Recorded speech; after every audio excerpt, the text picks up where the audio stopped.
السلام عليكم ورحمة الله وبركاته. اليوم إن شاء الله راح أقدم لكم فقرة جديدة مختصة في ألعاب الفايتنج فقط، اللي هي فايترز ليجاسي. ونبدأ إن شاء الله نتكلم عن ثلاثية آرت أوف فايتنج، ونبدأ على بركة الله.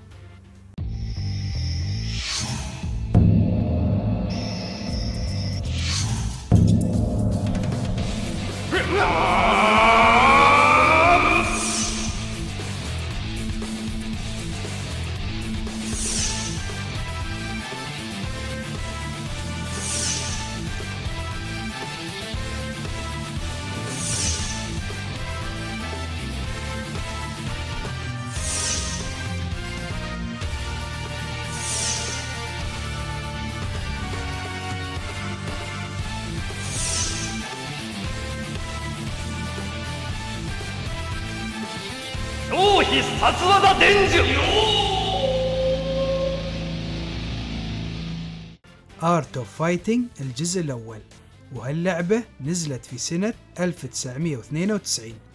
بنسوي انبوكسينج سريع قبل ما نراجعها.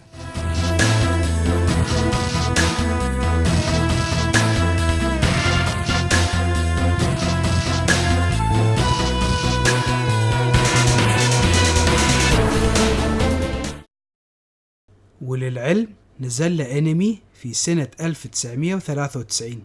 الحين بإمكانكم تشوفونه على مواقع الانترنت، وموجودة بالدبلجة الإنجليزية والدبلجة اليابانية. والحين بننتقل للعبة نفسها. يقام فن القتال الأول في ساوث تاون، حيث يسعى رايو ساكوزاكي وصديقه روبرت غارسيا، اللي هم طلاب فنون القتال من نوع كيكوجين كاراتيه. ورايو يبحث عن اخته يوري مع صديقه روبرت، واللي اختطفت من قبل سيد الجريمة اللي هو مستر بيج. وقاموا البطلين بالتفتيش عنها بالمدينة، وهم يقاتلون أعضاء مستر بيج، وكذلك منافسين الكيوكوجين كاراتيه دوجو بحثا عن معلومات عن مكان وجود يوري. بالنسبة لنظام اللعب أو القتال، إذا أنت متوقع شيء نفس فتل فيوري أو ستريت فايتر فأنت غلطان. سلسلة آرت أوف فايتنج عندها أسلوب لعب مختلف ومميز جدا. في زر لللكم، وفي زر للركل، وفي بعد زر واحد للضربة الثقيلة أو لرمي الخصم إذا كنت قريب منه.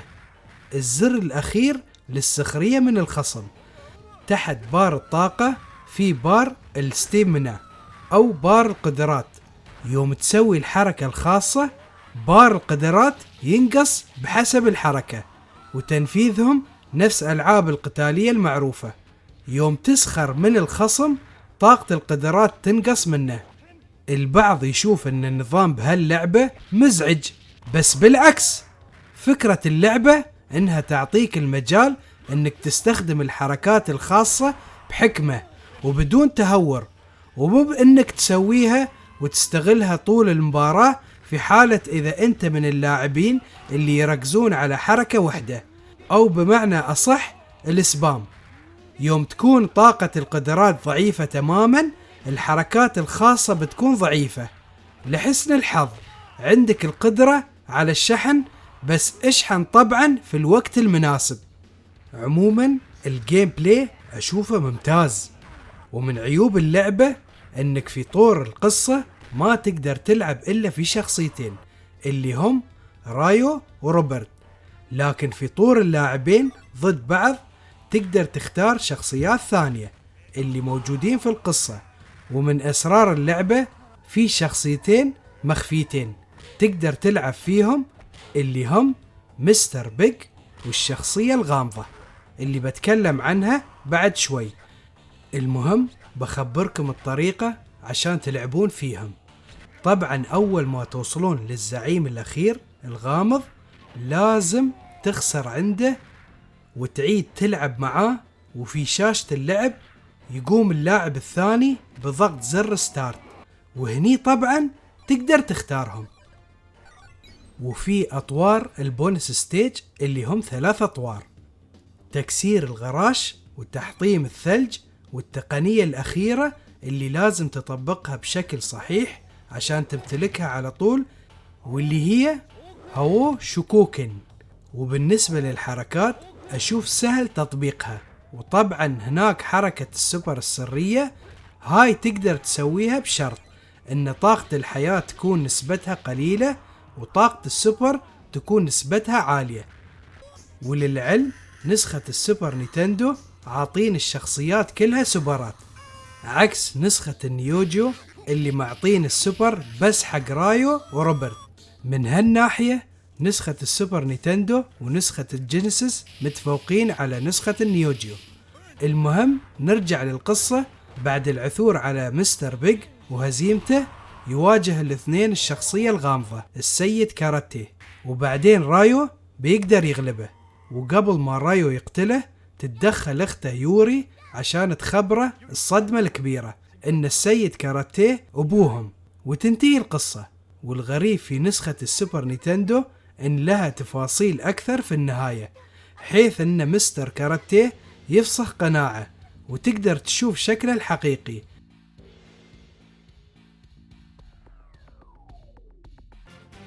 Art of Fighting 2.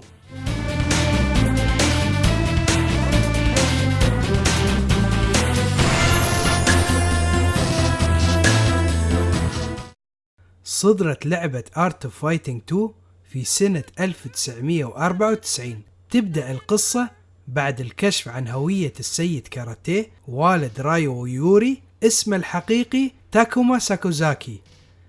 قبل 10 سنوات كان يعرف تاكوما أن وفاة رونيت كان مخطط عن قصد من قبل شخص ما، خوفا من أن يتم استهداف بقية أفراد العائلة. هو ظل على شخصيته المجهولة.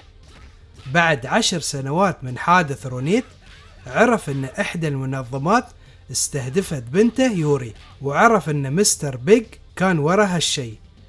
تاكوما تم إجباره على العمل وياه، ولكن تم إحباط طموحات مستر بيج من قبل ريو. رجعوا يوري وتاكوما بسلام للبيت. بعد عام من اختطاف يوري، بينما كان ريو يتدرب في اليابان، تلقى رسالة. كانت الرسالة دعوة لبطولة جديدة في ساوث تاون. كانوا المقاتلين من كل ركن من المدينة يتجمعون هناك. هو كان اختبار لتحديد من الأقوى. أحداث اللعبة بعد عام من الجزء الأول. المقاتل الأسطوري جيس هاورد يدعي كل المقاتلين عشان يدخلون بطولة كينج اوف فايترز. اللي أسس بطولة كينج اوف فايترز هو جيس هاورد نفسه. عموما تدريجيا مع مرور الأحداث، الأبطال يهزمون مستر بيج ويعثرون على جيس طبعا، وبيقدر يشرد منهم وتنتهي القصة. من ناحية نظام اللعب هي أصعب من الجزء الأول، لكن إذا عرفت استراتيجية كل عدو بتقدر تهزمه على طول. وفيها مرحلة البونس ستيج. هالجزء فيه اختلافات عن الجزء الأول. هم شلوا تحدي الغرش وتحدي تحطيم الثلج وحطوا 2 بدالهم. حطوا تحدي يشبه نظام قتال البيتي ماب أو قتال الأرصفة، والتحدي الثاني هو لكم الشيرة في التوقيت المناسب. أما عن التحدي الأخير هو بس تعلم تقنية هوو شووكن نفس الجزء الأول. الشيء الحلو أنك تقدر تختار كل الشخصيات في طور الأركيد على عكس الجزء الأول، وكل الشخصيات عندهم السوبرات في الجزء الثاني، مع إضافة شخصيات جديدة في اللعبة. ومن أسرار اللعبة، إذا لعبت طور الأركيد وما خسرت من أي شخصية، تقدر تقاتل الشخصية الأسطورية جيس هاورد. وتعرفون شو الشيء الثاني الغريب؟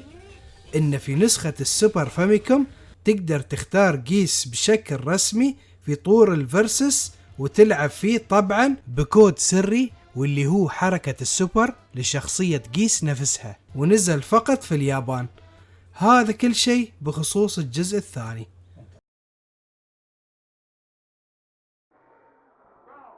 Art of Fighting 3.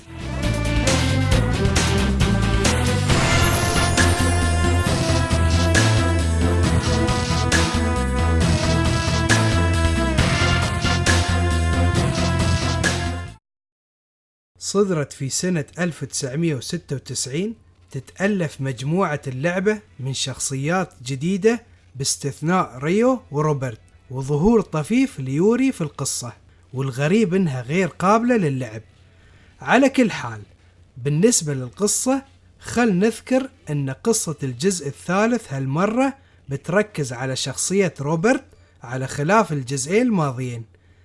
أحداث القصة بعد مرور 6 شهور من بطولة كينج اوف فايترز، روبرت يسعى لتطوير مهاراته.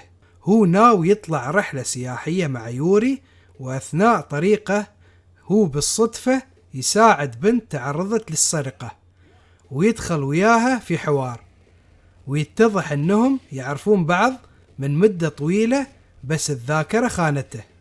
بعدين يتفقون أنهم يروحون لرحلة استكشافية في وادي جلاس هيل، ومن هني تبدأ الأحداث. خل نتكلم عن الجيم بلاي. الجيم بلاي صار فيه عمق أكبر في الكومبوات، وغير هذا الجرافيكس في اللعبة ممتاز جدا، وإطارات الحركة في الشخصيات فيهم تفاصيل أكبر بوايد من قبل، وكانت من أقوى الألعاب بالرسوم. شيء مؤسف إنهم شلوا أغلب الشخصيات الرئيسية وحطوا شخصيات مختلفة تماما، لكن اللي يشفع هو الجيم بلاي. في طريقة إنك أنت تلعب في الرؤساء الأخيرين، طبعا بكود. عشان تطلع سينكلير خل المؤشر على شخصية جين، بعدين اضغط يسار، بعدين بي، ويسار، بعدين بي، إلين ما توصل لشخصية روبرت، وتأكد انك تكون مخلص الكود على الزر بي، وبيطلع سهم يودي للشخصية السرية. عشان تطلع وايلر حط المؤشر على روبرت واضغط سي، بعدين يمين وسي، وبعدين يمين إلين ما توصل عند جين، وتأكد انك تخلص الكود بالزر سي، وبيطلع سهم ثاني يوديك للشخصية المطلوبة. الكود طبعا سهل ومو بصعب تنفيذه لو انت تبي الطريقة الرسمية بدون تهكير. الجزء الثالث هو أقل جزء معروف لدى أغلب اللاعبين، ومو بوايدين يعرفون عنه، رغم أنه جزء جيد ومش لهالدرجة من السوء. إن شاء الله عجبتكم الفقرة الجديدة، وإذا عندكم أي اقتراحات أي شيء خبرونا في التعليقات تحت. نشوفكم على خير.